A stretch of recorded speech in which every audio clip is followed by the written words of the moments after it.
Hello students, welcome once again in Shri Shyam study point. और जैसा कि आपको पता है कि हम मॉर्फोलॉजी इन फ्लावरिंग प्लांट्स के बारे में पढ़ रहे थे, तो जो प्रीवियस लेक्चर है उसके अंदर हमने किया था modification in sub aerial stem. तो today we will discuss with the modification in the aerial stems कि एरियल स्टेम्स के अंदर किस तरह की मॉडिफिकेशन होती है।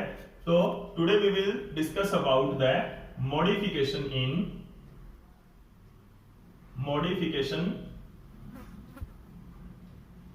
इन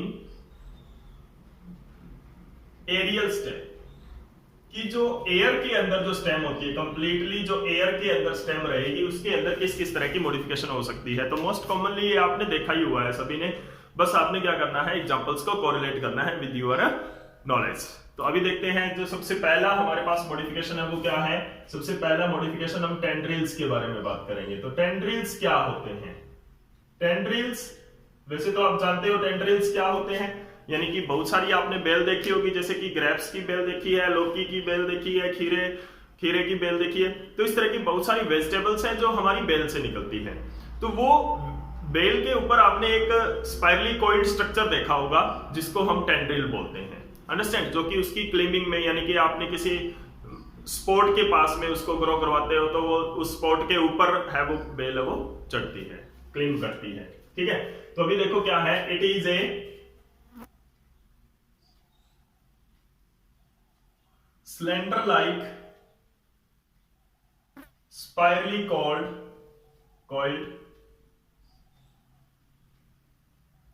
slender like spirally coiled structure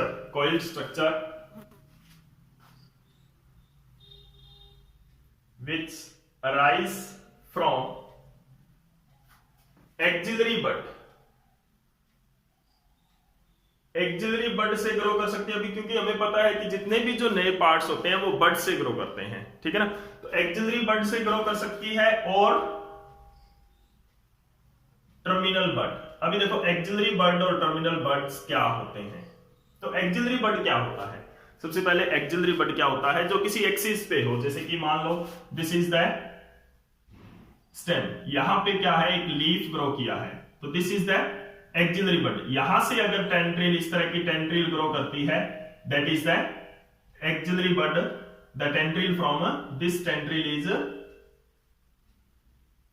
a tendril and this is grow from axillary bud. ये किससे ग्रो किया है, एक्सिलरी बड से ग्रो किया है, ठीक है ना। जैसे कि फॉर एग्जांपल ये किसमें होता है, कुकुरबिटा के अंदर होता है।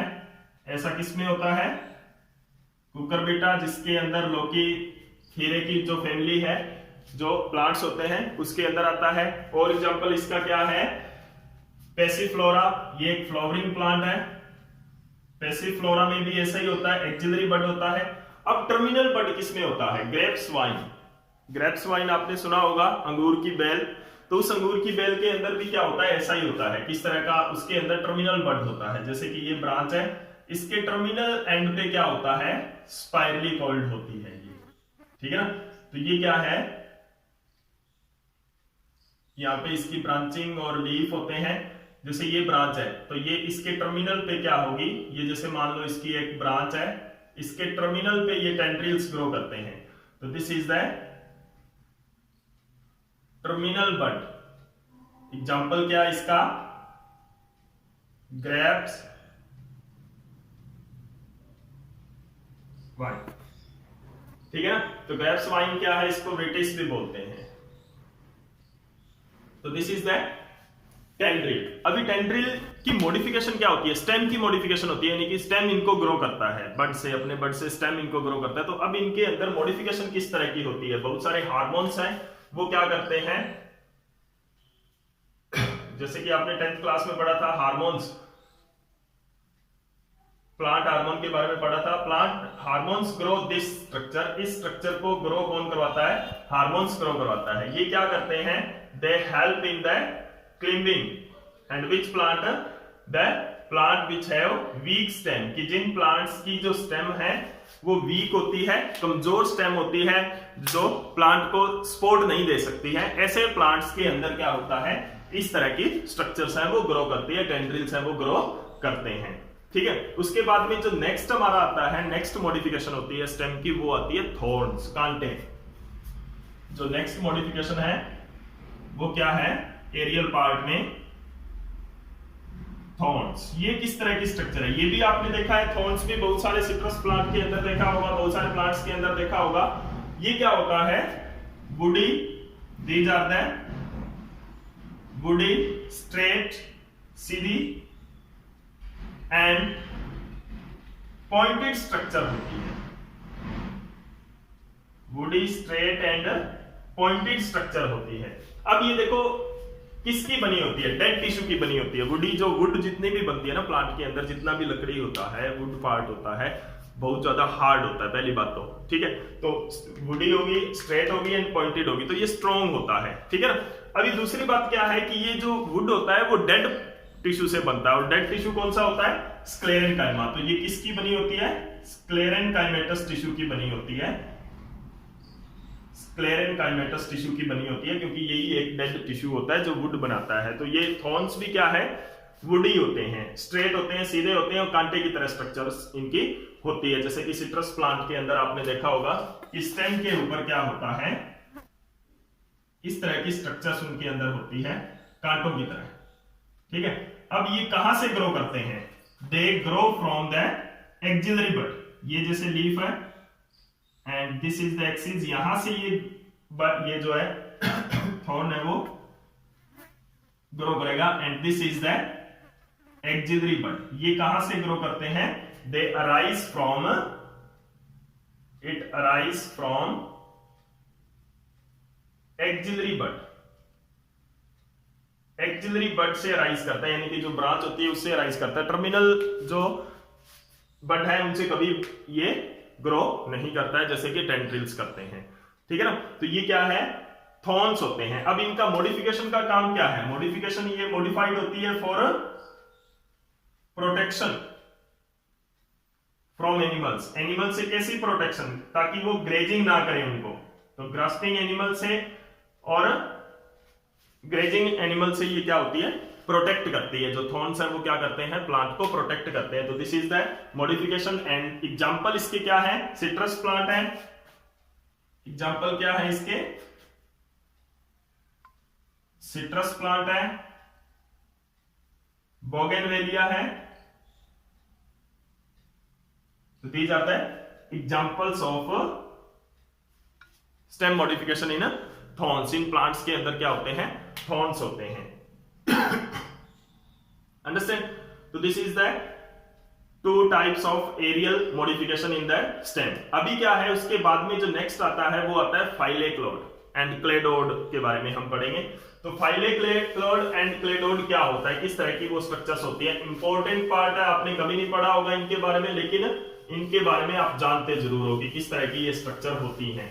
फाइलेक्लोड तो मोस्ट कॉमनली होता है, जैसे कि अंदर आपने नागफनी प्लांट के अंदर देखा होगा, ओपनसिया के अंदर आपने देखा होगा किस तरह से होते हैं। तो अभी हम बात करेंगे किसके बारे में, फाइलोक्लेड। तो नेक्स्ट जो थर्ड टाइप ऑफ मॉडिफिकेशन है वो किसकी है, फाइलोक्लेड। फाइलोक्लेड क्या होती है, the stem become flashy and flat ended. In phylloclade, the stem become fleshy and flat. Fleshy और flat stem बन जाती है, and green stem होती है इनकी। Their stems are green stem for to carry out the photosynthesis। तो एक तो मॉडिफिकेशन इनका ये हो गया कि फोटोसिंथेसिस करती है ये स्टेम, ठीक है ना। एक तो मॉडिफिकेशन इनके अंदर क्या हो गया कि ये ग्रीन स्टेम है और ये क्या कर रही है, फोटोसिंथेसिस कर रही है, फूड सिंथेसिस इसके अंदर कर रही है। तो लीफ की यहां पर कोई जरूरत नहीं है, क्योंकि ये स्टेम ही खुद क्या कर रही है, फोटोसिंथेसिस कर रही है। दूसरा क्या होता है, इसके अंदर क्या है, बहुत सारे नोड्स एंड इंटरनोड्स होते हैं, ठीक है। क्या होते हैं, बहुत सारे, जैसे कि एग्जांपल के साथ हम बात करते हैं। तो इस तरह की स्ट्रक्चर आपने देखी होगी, इस तरह का प्लांट आपने देखा होगा ओपनसिया का। इसके अंदर क्या होते हैं, स्पाइन्स होते हैं इस तरह से।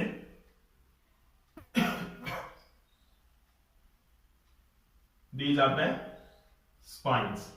तो इस तरह की आपने स्ट्रक्चर जरूर देखी होगी, ओपनसिया बोलते हैं इसको।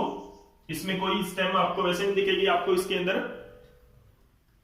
लीव्स ही दिखाई देते हैं, ऐसे लीव्स ही लगते हैं, लेकिन ये लीफ नहीं है एक्चुअल में। ये क्या है, मॉडिफाइड स्टेम है, जो कि क्या होगी, खुद वो फ्लैशी एंड फ्लैट बन चुकी है, लीफ की तरह ही बन चुकी है, लेकिन थोड़ा फ्लैशी हो गई है, उसके अंदर मांस इकट्ठा हो गया है। और ये क्या है, इनके अंदर जो लीव्स हैं वो क्या हो जाते हैं, लीफ है दे रिड्यूस्ड टू स्पाइन्स, क्योंकि लीफ का कोई काम ही नहीं रहा, ये खुद जो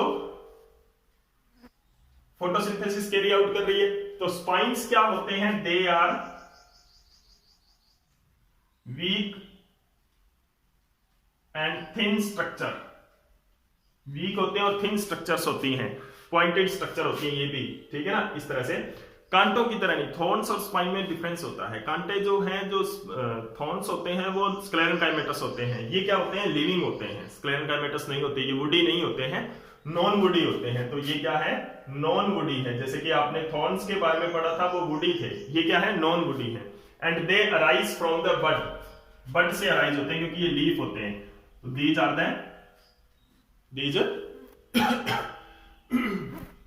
स्पाइन्स। अब क्या होते हैं, इस लीफ के अंदर, द स्टेम के अंदर क्या होता है, दे हैव, स्टेम के अंदर मेनी नोड्स एंड इंटरनोड्स होते हैं, बहुत सारे नोड्स एंड इंटरनोड्स इनके अंदर होते हैं। तो वो कौन सा है, जैसे कि ये क्या है, these point from where these spines are grow, जिस पॉइंट से स्पाइन ग्रो करते हैं उनको क्या बोलते हैं, दे आर नोड्स। और इंटरनोड्स क्या है, इन दो पॉइंट्स के बीच की जगह क्या है, इंटरनोड्स। तो इस तरह से आप इसके अंदर देख सकते हो, क्योंकि नोड क्या होता है, जहां से कोई नया पार्ट, लीफ है या कोई ब्रांच है, वो ग्रो करती है, ठीक है। तो यहां से क्या है, बहुत सारे स्पाइन्स है वो ग्रो कर रहे हैं। ये जो स्पाइन ग्रो कर रहे हैं, ये नोड से ग्रो कर रहे हैं, और टू स्पाइन के बीच की जो डिस्टेंस है वो क्या है, इंटरनोड है स्टेम का, ठीक है ना। तो they have many nodes and internode, बहुत सारे नोड्स एंड इंटरनोड्स इसके अंदर होते हैं। तो ये क्या है, प्रोटेक्शन भी करते हैं, जो स्पाइन है वो क्या कर रहे हैं, प्रोटेक्शन भी कर रहे हैं, यानी कि कोई ग्रेजिंग भी नहीं कर रहा है इनको, ये प्रोटेक्शन का फंक्शन परफॉर्म कर रहे हैं। तो ये लीफ मॉडिफिकेशन में भी हम पढ़ेंगे, क्योंकि this is the modification of leaf, ये रिड्यूस होकर स्पाइन में कन्वर्ट हुए हैं for protection, okay. And to prevent that loss of water, water loss को प्रिवेंट करने के लिए ये क्या है, स्पाइन्स के अंदर कन्वर्ट हुए हैं। ये स्टेम का मॉडिफिकेशन नहीं है, स्टेम का मॉडिफिकेशन ये है, ग्रीन स्टेम हो जाती है, फोटोसिंथेसिस परफॉर्म कर रही है, ठीक है। इसके ऊपर बहुत सारे नोड्स होते हैं।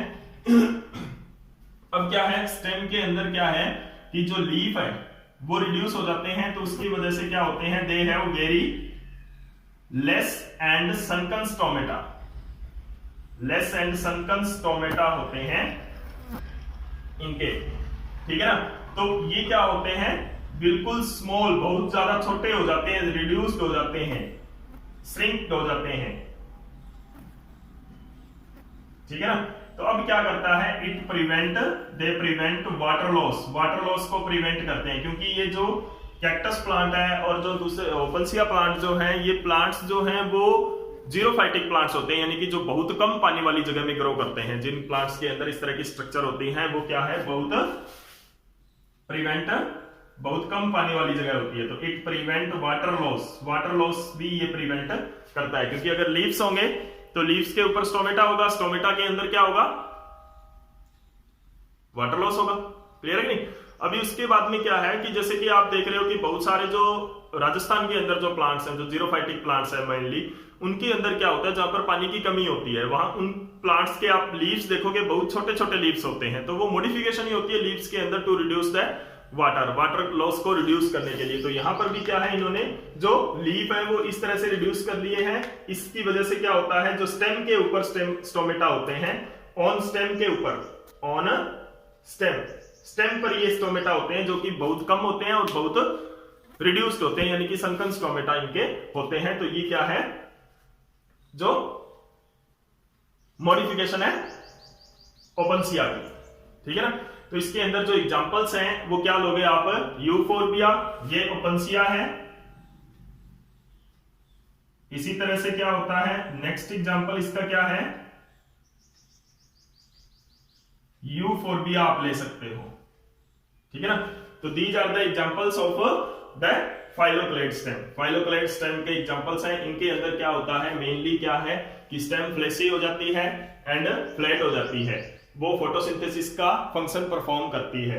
अभी उसके अंदर क्या है कि बहुत सारे नोड्स एंड इंटरनोड्स होते हैं, जो लीफ है उनके रिड्यूस टू स्पाइन हो जाते हैं। इसकी वजह से लीव्स के स्टोमेटा इनके अंदर नहीं होते, इनके खुद के जो स्टोमेटा होते हैं वो बहुत, स्टेम के ऊपर जो स्टोमेटा होते हैं वो बहुत छोटे होते हैं, रिड्यूस्ड होते हैं, संकन होते हैं। तो उससे क्या होता है, वाटर लॉस को ये प्रिवेंट करता है, it prevent water loss. Clear है कि नहीं। तो these are the all about the phylloclade. अभी क्या है, क्लेडोड। नेक्स्ट जो हमारा है क्लेडोड है, उसके अंदर किस तरह की स्ट्रक्चर होती है। जो फोर्थ मॉडिफिकेशन है हमारी, क्या है, क्लेडोड। क्लेडोड किस तरह की स्ट्रक्चर होती है, क्लेडोड इस तरह की स्ट्रक्चर होती है, जैसे स्टेम जो है वो इस तरह से लीफ लाइक स्ट्रक्चर हमें दिखती है। तो ये देखने में क्या लग रहा है, जैसे कि ये एक लीफ है, but it is a modified stem होती है, जो कि लीफ की तरह ही दिखती है, मॉडिफाइड स्टेम। तो यानी कि जो स्टेम है रिजेंबल्स टू लीव्स, लीफ के जैसा ही दिखती है बिल्कुल।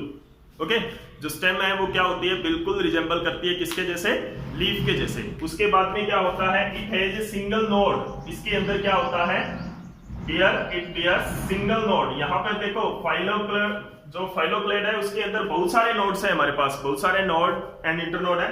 इसके अंदर क्या होता है, सिंगल नोड होता है, ये सिंगल नोड इसका है जैसे कि, क्लियर। इस सिंगल नोड से एक रिड्यूस्ड लीफ निकलता है, ये क्या है, इसका लीफ है। तो इस तरह की स्ट्रक्चर्स आपको देखने को मिलेगी यहां पर। तो इससे सिंगल नोड, वहां से क्या निकलता है, एक रिड्यूस्ड लीफ ग्रो करता है। तो this is the modification, this type of stem is cladode. ये क्या होती है, ग्रीन होती है, ये भी क्या है, ग्रीन होती है। तो मॉडिफिकेशन इसमें क्या हुई, फोटोसिंथेसिस। फोटोसिंथेसिस की मॉडिफिकेशन इसमें रहती है कि ये जो स्टेम है वो फोटोसिंथेसिस परफॉर्म करती है। जैसे कि एग्जांपल इसका क्या है, एस्परजस एंड रस्कस। एस्परजस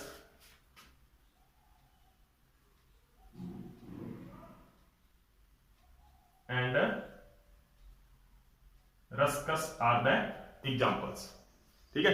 तो दिस इज द क्लेडोड। तो फाइलोक्लेड और क्लेडोड, इनके ऊपर बहुत बार क्वेश्चन आता है, कॉम्पिटिटिव लेवल पे भी आता है, बोर्ड एग्जाम्स, आपके फाइनल एग्जाम्स में भी आता है। तो इस तरह के जो मॉडिफिकेशन है उनके ऊपर बहुत क्वेश्चन आता है। जब भी मैं मॉडिफिकेशन स्टार्ट कर रहे थे हम, तो मैंने आपको कहा था कि मॉडिफिकेशन पे बहुत ज्यादा क्वेश्चन आने वाले हैं, और ये आपके लिए एक नया कंसेप्ट है। ये जो टर्म है फाइलोक्लेड है और जो क्लेडोड है वो नई टर्म है। हालांकि जो एग्जांपल्स हैं वो आपके फेमिलियर हो सकते हैं, लेकिन जो टर्म है आपने अभी तक, जो 10th तक आपने इसको नहीं पढ़ा है, तो इस कंसेप्ट को अच्छी तरह से समझें, अच्छी तरह से लेक्चर को देखें प्रॉपरली कंसंट्रेशन से, और अच्छी तरह से इस कंसेप्ट को करें। और अगर आपको ये वीडियो अच्छी लगी है तो प्लीज लाइक एंड शेयर जरूर कर दें। Thank you.